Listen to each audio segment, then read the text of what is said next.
நாங்கெல்லாம் ஒன்னா படிச்சவங்க. சுந்தரபாண்டி, நானு, மாப்பிள்ள, உஸ்லமுட்டி ஜகனு, பெரிய கோட்டு பரஞ்சோதின்னு 5 பேர் ஒரே டீமா தான் இருப்பான். பாக்குறவங்களே எங்க சத்தியமா இதெல்லாம் எதிர்பார்க்கல. நான் வந்து தம்பி கூட இருக்கிறது மெயின் காரணம் என்னன்னா, தம்பிட்ட ஒரு மிகப்பெரிய சொத்து இருக்கு. சொத்து? ஆமா, மிகப்பெரிய சொத்து உள்ள தம்பி. அதனாலதான் தம்பி நான் கையில வச்சிருக்கிறேன். அப்ப புரியல, இப்பதான் புரியுது எதுக்கு கூட எடுத்திருக்காரு. டேய் என்னடா டிப்ரெஷன் ஸ்டேட்டஸ் போட்டிருக்க? டிப்ரெஷனாக இருந்தால் எனக்கு மெசேஜ் பண்ண வேண்டியது தானே?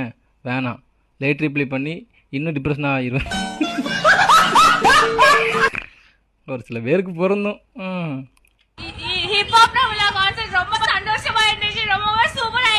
ஆல்ரெடி பார்த்துருக்கேன்.